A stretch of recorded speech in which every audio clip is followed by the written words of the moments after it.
All right, peace, peace, peace. And this is going to be a continuation of your reading. I most definitely want to thank you for your, patience and time. I just kind of felt like I should postpone, the doing of the reading until I myself was in a better state of being.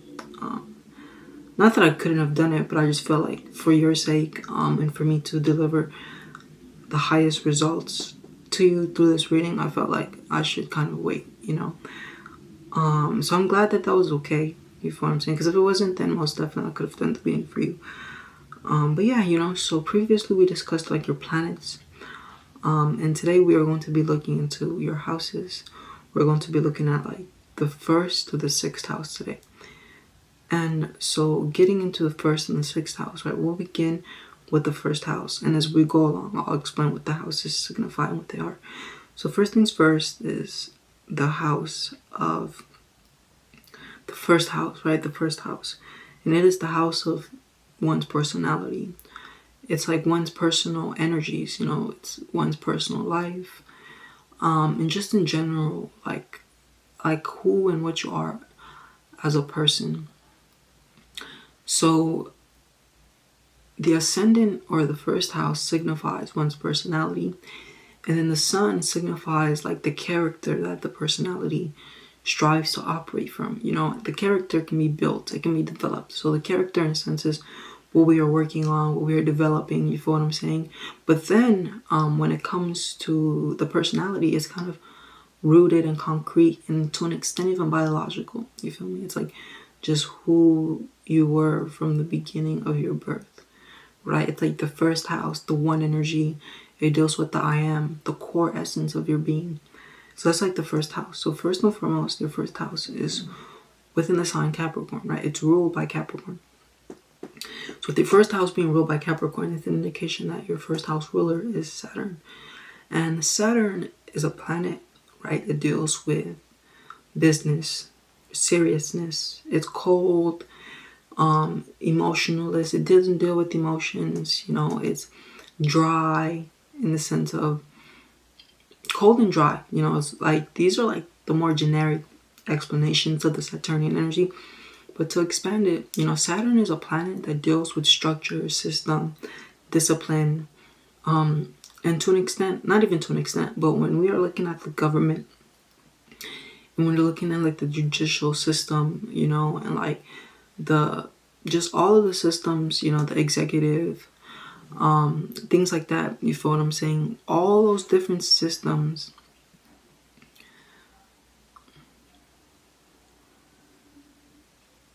legislative, sorry. I couldn't help myself but to ensure that I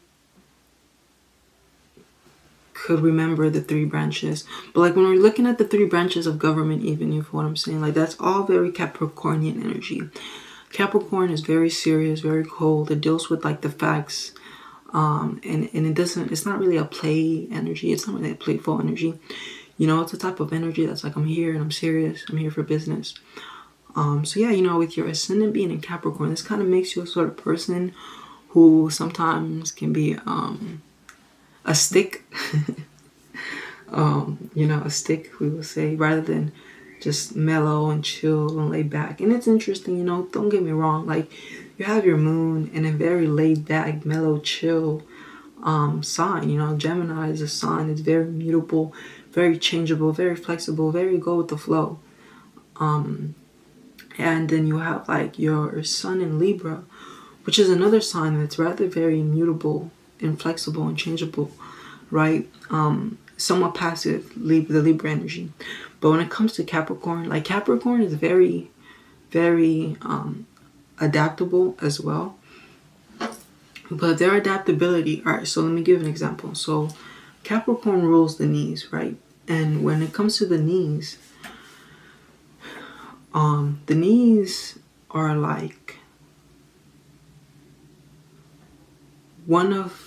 they're both locomotive, right?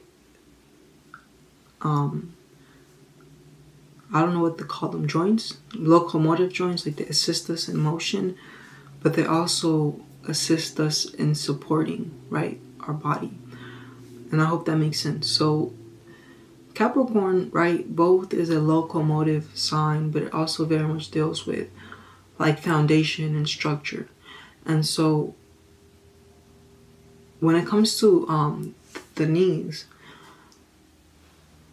to give an example or an analogy, Capricorns are willing to bend the knees to authorities, and do as an authority says, right? And like work as according and as needed, because truly within them there is this aspiration and desire that one day someone else will bend the knee to them. You feel what I'm saying? So Capricorns, they're very ambitious, very driven, and they'll work and they'll climb the corporate ladder. You know, they'll do what they need to do, progress, but their end goal is to become the CEO, right? It's very boss energy. So they're very ambitious, they're very driven. And Capricorn is associated with the mountain goat, right? The mountain goat climbs the mountain. And in its climbing of the mountain, it's very versatile, right? It kind of works with what it has, and it pivots and it moves the way it needs to move. Like so too does Capricorn, in a sense, use the things it has at its disposal. The key phrase for Capricorn is I use, you feel what I'm saying? And thus, it's very utility orientated, right? It pays attention to what's in its utility belt, and it takes the greatest of use to it, or of it. You feel what I'm saying? So yeah, you know, it's very much Capricorn. So as a personality, you're a type of individual who's very somewhat serious, you feel me? Very concrete, very disciplined, and concerned about like material success and ensuring that you have everything that is needed to be grounded and anchored. You feel what I'm saying? So there can even be an energy of reputation and comparing your status with others, and someone being status driven, right? And that's like the first house, and it's ruled by Saturn. And just to look at where Saturn is within the 12th house in the sign Sagittarius. So this kind of indicates that when it comes to your personality, it can be of great complementary energies for you to, in a sense, expand your sense of awareness when it comes to philosophy, when it comes to religion. But when I say philosophy, right, like in the sense that philosophy is taught in schools, right, it's ultimately the view of life, right, like the understanding of what is the purpose of life, why are we here, right, and it's the answers to that question. So the greater you can dive into that, the better. And now the 12th house is a house, yes, that deals with spirituality and things like that, but ultimately it also deals with one's core inner beliefs, if what I'm saying. It deals with one's unconscious mind, and rather it also deals with one's sorrows, one's like the baggage that you carry around with you, certain experiences that happen to you that you in a sense suppressed, and that continue to, in a sense, enact onto your life, but through a like secret or behind the scenes space or place. You feel what I'm saying? So both expanding your awareness, but also expanding, like not only expanding your awareness of life, but also expanding your awareness of yourself, of your certain experiences that you have gone through, and what you have repressed, what you have suppressed will, in the long run, go on to assist in the greater expansion of your personality. You feel what I'm saying? In the greater expansion, I'll leave it at that. The greater expansion of your personality. And yeah, I think that's the best word to express. You feel what I'm saying? It's like the more structure and discipline you can anchor into your life, but simultaneously the greater of purpose you can cultivate, and also like the more healing you can bring to your past experiences, your traumas, certain energies that may even be karmic, right? And when I say karmic, it's kind of like cause and effect. You feel what I'm saying? Like, let's say you did something, and that thing haunts you for the rest of your life as a thought form. And this may be a thought that, you restricted and now it acts behind the scenes. You feel what I'm saying? But yeah, like that's pretty much that energy, the 12th house. Sagittarius and Saturn ruling over the first house. And let me also get into this. So your first house, like Saturn is your second ruler, but truly the primary planet ruling over your first house is Neptune, if I'm not mistaken. Yes, it's Neptune. You feel what I'm saying? So with Neptune ruling over your first house, right, there is like this innate energy about you that is like spiritual. And it may even express in sensitivity, like you having an ability to pick up on energy and just sense things, right? This can express through like intuition, you feel what I'm saying, or just picking up energy. And so these are like the people who are highly imaginative. Like Albert Einstein was a very Neptunian individual, right? He had a lot of Neptune in his birth chart. And these are the types of individuals. Neptune is the planet of the spiritual plane, right? And to keep it in practical terms, when we go beyond the conscious mind and we go into the unconscious and subconscious mind, we have a greater awareness and ability of access. You feel what I'm saying? In the sense that when you observe inventors, a lot of them claim that they received their invention from like the dream space, right? Or like their unconscious mind. And they tap into strange practices of like, getting themselves to like the sleep, like the barrier between sleep and waking, right? And then like hypnotizing themselves, if that makes sense. But all those things very much deal with like when you do that and you go into your unconscious, you're in a sense tapping into the spiritual plane, like, because I want to keep it as practical for you as possible.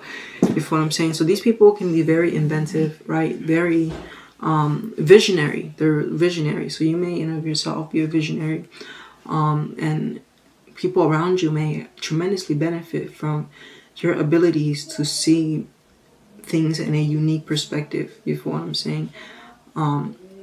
But yeah, like also Neptune is a go against the grain type of energy. You feel what I'm saying? Like of course, like with the Capricorn energy, you are very grounded in reality and what needs to be done. But then with the with the Neptune energy, it's kind of like you're anchored and grounded, but you may be that person in your business life, right? Who may bring the new ideas, who may be able to think outside of the box.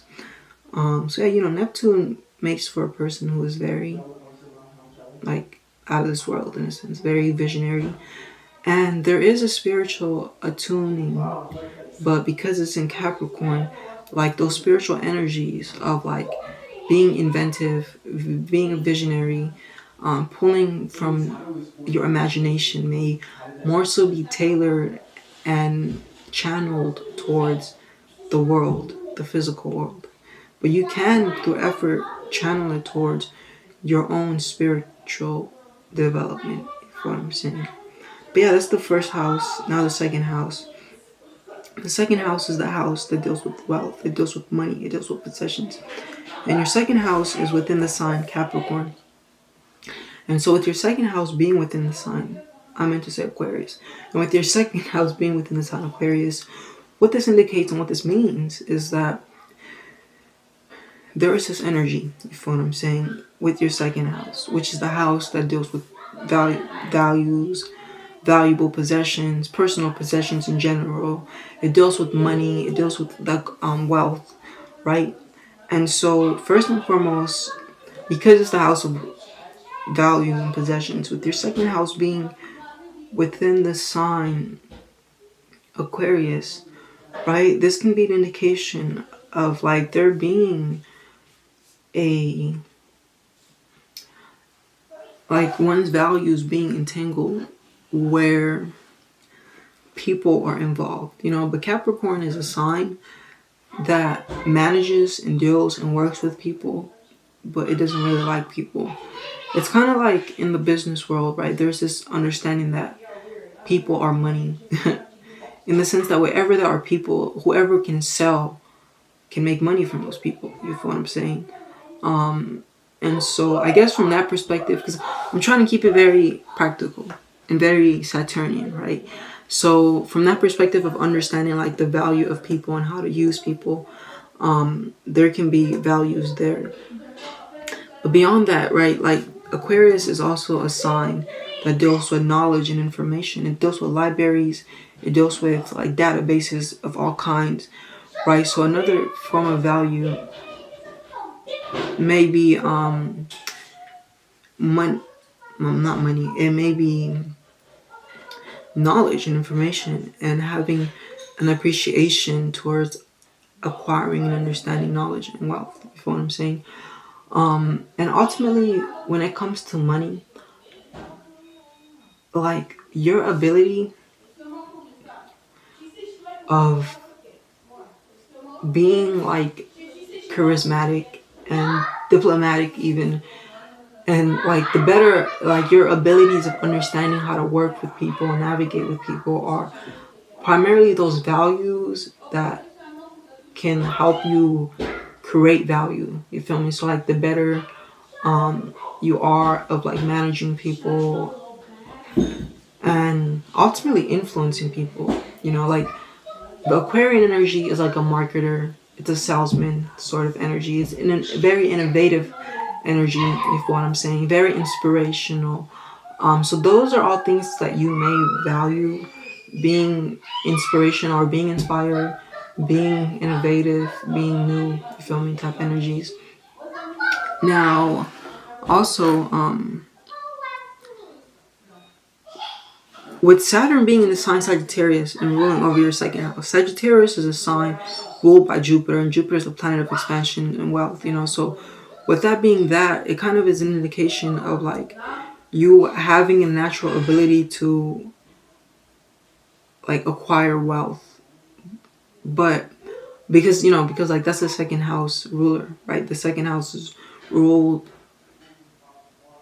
ruling through the sign Sagittarius, and Sagittarius is a very expansive sign.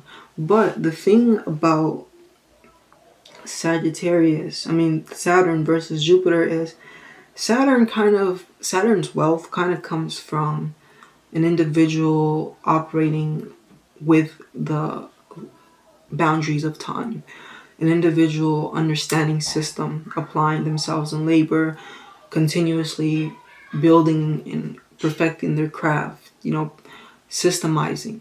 That's more Saturnian, right? And then thus building something and having an accumulation of wealth.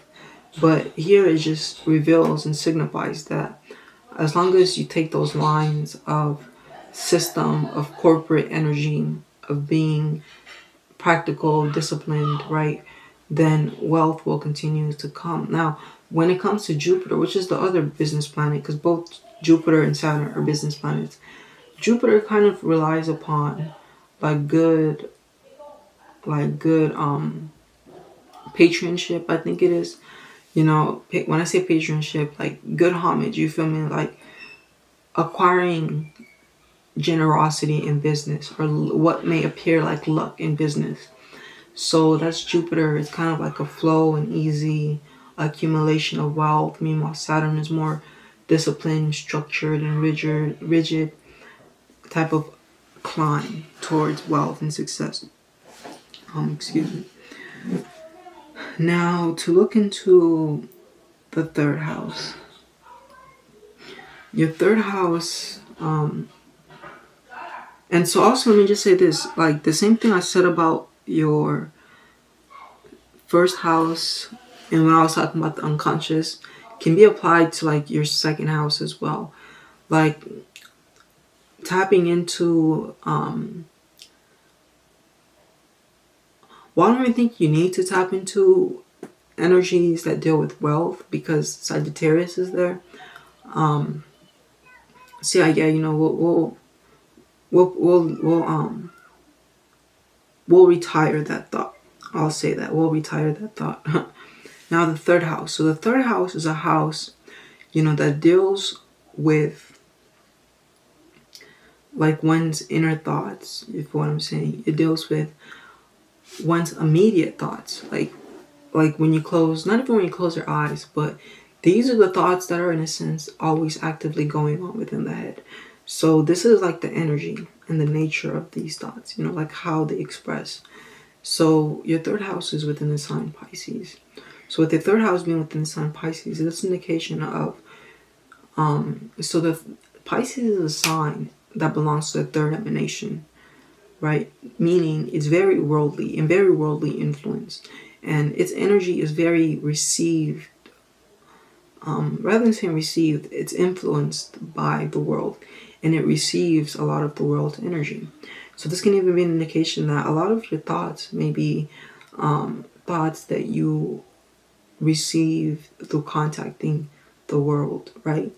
And this Pisces is a water sign. It's very receptive, very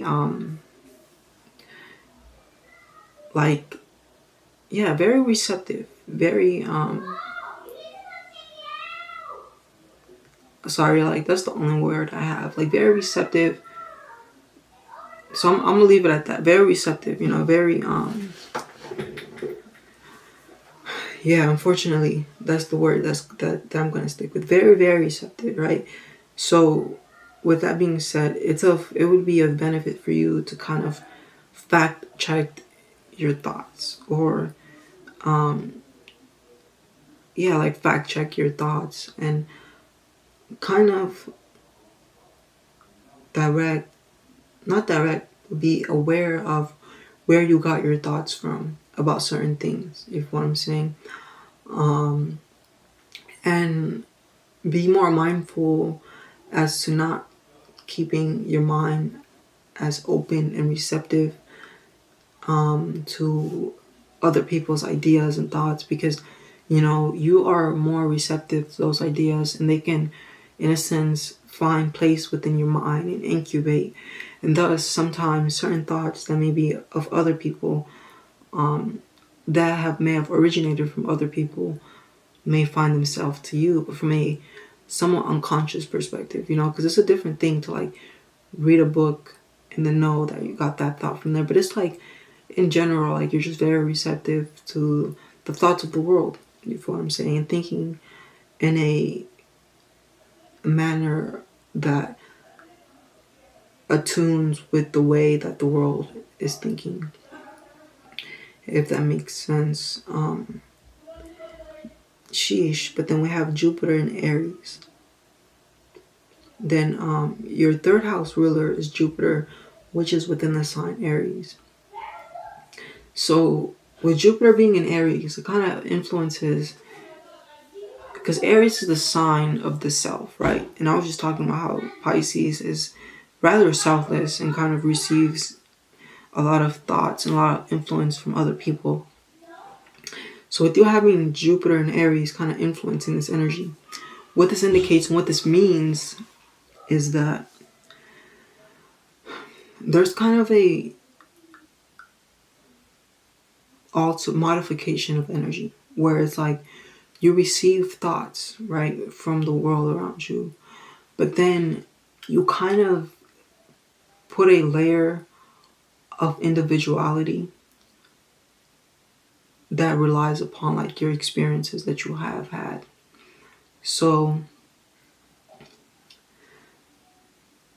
like Jupiter is a good planet to have, because Jupiter is like the planet of wisdom. It's a planet of expansion. And every experience we have is supposed to expand us. And when it does, it becomes wisdom. And so with that being said, with Jupiter being in Aries, the way that Jupiter in Aries would influence your third house, it would be a more assertive energy in regards to one's thinking and one's expression of one's thought. It's Piscean in the sense that it's very receptive, but it's Arian in the sense that you kind of like put your own twist onto your thoughts. That's filtered. That's filtered by your personal energies. But then again, like Jupiter is in the fourth house, so the fourth house is the house of family. So it can be an indication that your thought patterns and your way of thinking are greatly influenced by your family life, your home life, and the companions of the home. But yeah, that's like the third house. Now to get into the fourth house. So your fourth house is within the sign Aries. The first ruler of your fourth house is Jupiter, but then the second ruler of your fourth house is Mars. So it's interesting. It's interesting because with your fourth house ruler being, Aries, and Mars being here, it kind of brings a lot of energy. Aries is the sign of energy, the sign of activity. It brings a lot of energy and activity towards that place, which is the home life, right? Which is the companions of the home, and things like that. You feel me? So that area of life is very energized for you, and you experience a tremendous amount of activity in that house. Now, with Mars being here, Mars on one end is a planet that deals with destruction. It's the god of war, you feel what I'm saying? But then on the other hand, Mars deals with construction, you feel me? It's ultimately building energy. But it's like, well, its destructive energy can be channeled into building energy, I think is the best way to put it. But typically Mars's energy is kind of destructive, warlike, you feel what I'm saying? So for starters, with your Mars being here, it kind of indicates that there may be somewhat of a, I want to say, aggressive type of energy where family is concerned. But because Jupiter is also here, it's not really a negative aggression. It may be like a type of energy of aggression where it's like willing to do whatever it takes to make sure that your family is doing good and your family is well. You feel what I'm saying?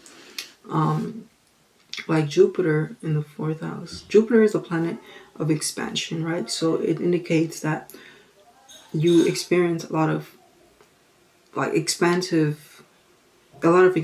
from your family experiences. Like your family may be like your greatest teachers, and like your close family even, like you may learn a lot from them, because that is one of the things that Jupiter deals with, like wisdom, teaching, education, and things like that. But furthermore, with the fourth house being within this sign,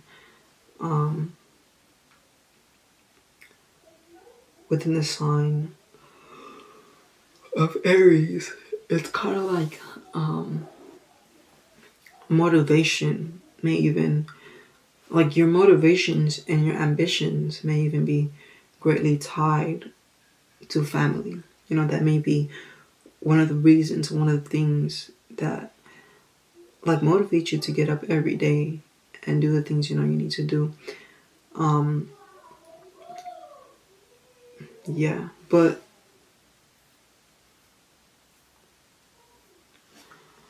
furthermore, I guess I can say this. There also may be this like individualized energy when it comes to family, where it's like, even if we're to say like your early family, right, like the home life of the child, it may have been greatly financially secured because Taurus is also in the second house, the fourth house, but you may have somewhat felt like alone, to like be yourself and do the things you need to do. And so this doesn't have to be negative. It can be like you were allowed to be an individual within the family unit, and there wasn't really any motivation or expectation bestowed from like your father or your mother to be something, but it was kind of like, be you, son. You can freely express yourself the way that you want to, sort of energy. Jupiter in the fourth house, it just shows that like the home life is very blessed, we'll say. Very bountiful, very abundant, and just very good energy. You feel what I'm saying? So family is a good energy. It's very expansive, very juvenile, fuck, very jovial, like jolly, very joyful, very optimistic, positive, happy type energy. So family may be something that you tremendously enjoy. You feel what I'm saying? Yeah, I'll leave it at that. Yeah, so it's pretty much like the third house. My bad, the fourth house. And so your fourth house ruler, the second one, Mars, is within the sign Libra. So with it being within the sign Libra, it kind of indicates the selfless, like, sacrifice of you for your family, kind of in a sense of like, and it goes back to what I was saying earlier about being willing to do whatever it takes to make sure that your family is good and happy.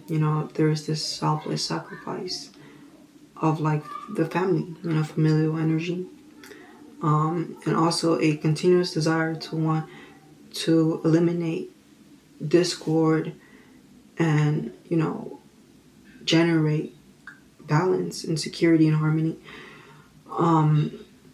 Yeah, when we're talking about your aspects, we'll get more into this, but you have like Mars squaring your moon, which can kind of generate tension and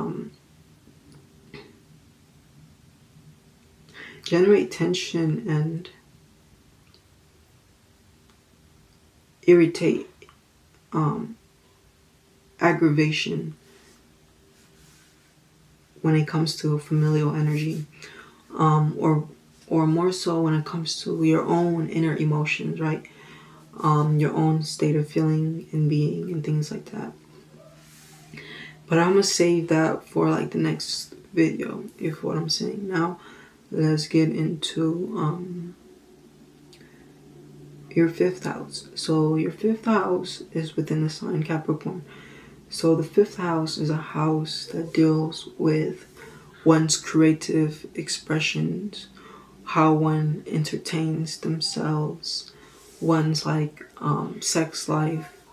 It deals with offsprings, the children.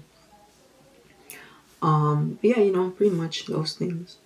So first things first, it's ruled by Venus. Your fifth house ruler is Venus, and your fifth house is within the sign Taurus. Taurus is a very sensual sign, right? It deals with the senses. It deals with touch, sight, hearing, smelling, tasting. So there is a great appreciation on your behalf for art, you feel what I'm saying? For like beautiful things, beautiful women, beautiful clothing, beautiful things, things that are candy to the eye, we will say. But furthermore, with you having with you having Venus as your fifth house ruler, there's kind of this tremendous enjoyment of entertainment, right? Like you receive a tremendous amount of pleasure through entertainment, and your modes and forms of entertainment may look like indulging in fine foods, or going out to appreciate art, or even like music. Most definitely music is a big one, a big good one for sure. But then also within the fifth house, ruling the offsprings, it kind of indicates that the offsprings in of themselves may be a source of calming, tranquil energies. You feel what I'm saying? But then like with you having Venus within Scorpio in the 10th house,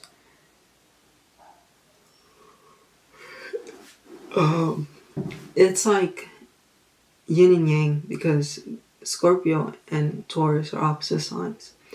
So on Scorpio's end, like the children may be great channels to assist you in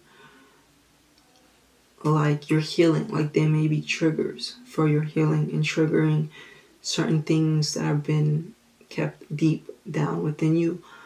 But then like with Taurus being within your 5th house, their energies may rather express in a calm and collected manner, and they won't directly intend to cause any transformation within you, but just their being, maybe their stability, may be a result of you going through certain experiences of healing, of transformation.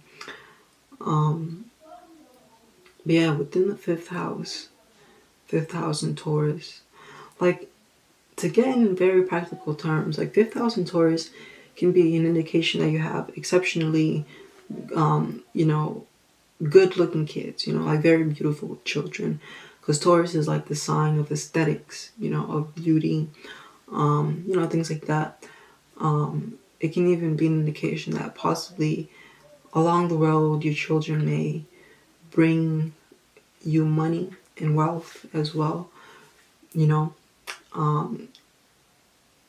Or it can even possibly be like your children at this moment may be very like enjoyous of wealth themselves. But yeah, for the most part, to sum it up though, Taurus and Venus is somewhat of a harmonious energy. So this can kind of be an indication that they may bring peace into your life.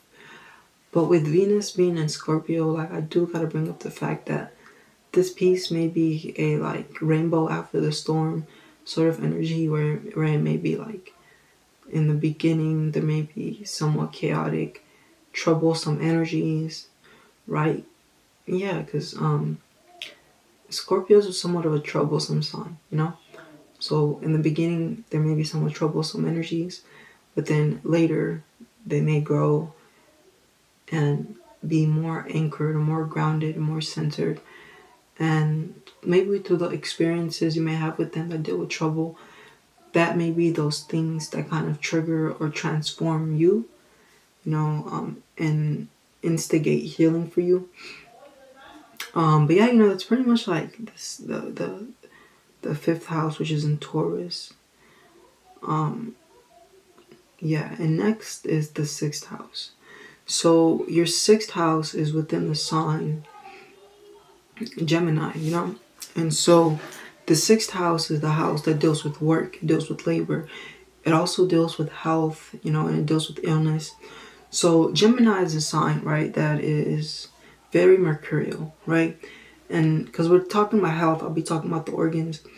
Mercury rules the nervous system. Mercury rules the brain, right? Because the brain is a part of the nervous system, right? Mercury rules, yeah, that's pretty much what Mercury rules. It's like because in astrology, Mercury is the messenger, and the nervous system is like the messenger to the brain, and the brain decodes, Mercury is also the planet of logic and rationality and things like that.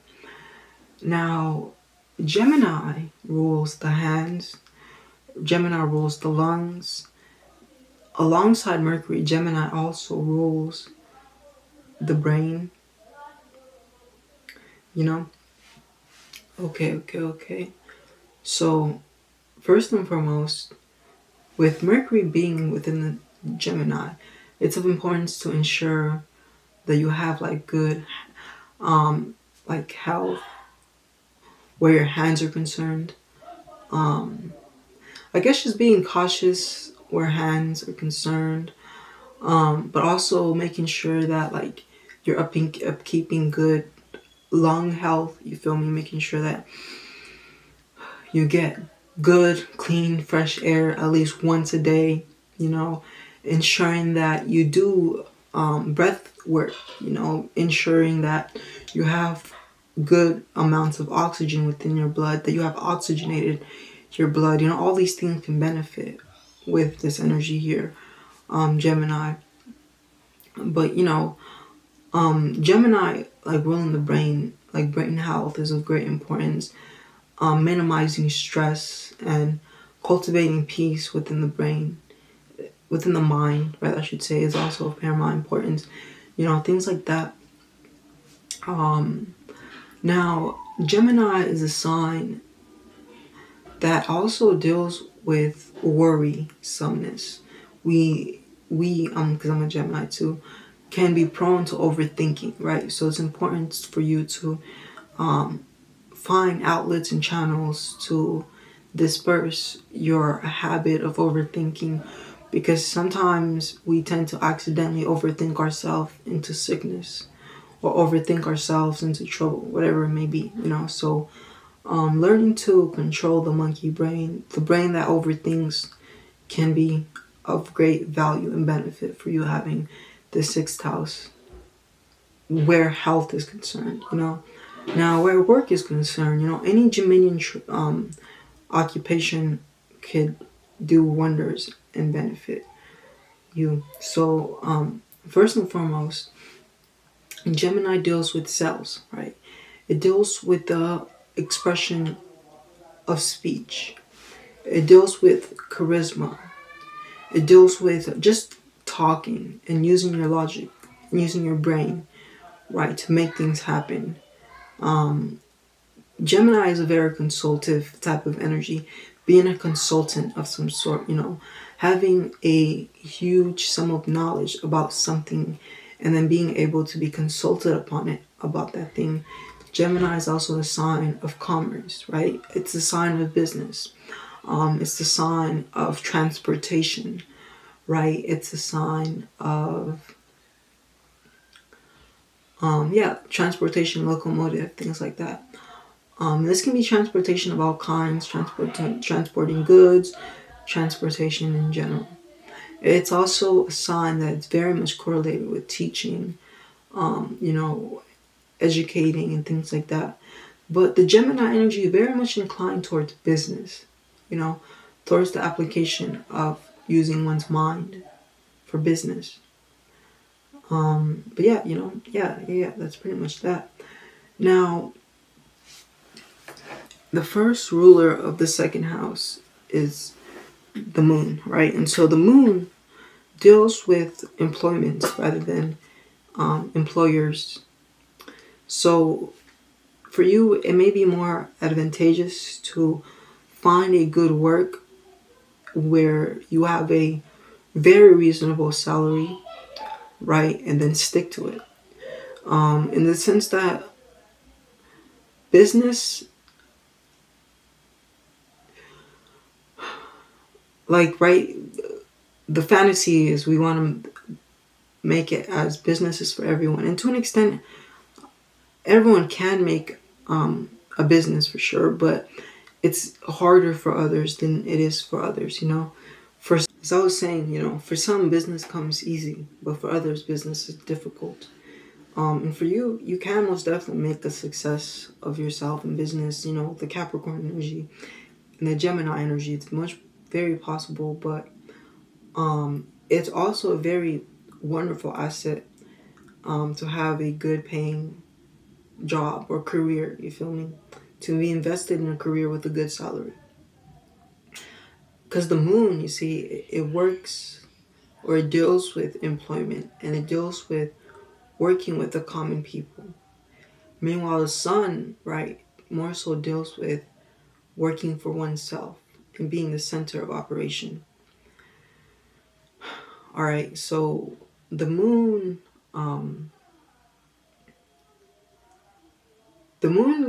it deals with domestic work that's related with domestic life, you know, or like just, and this can even be like the domestic nation, even just anything that's domestic.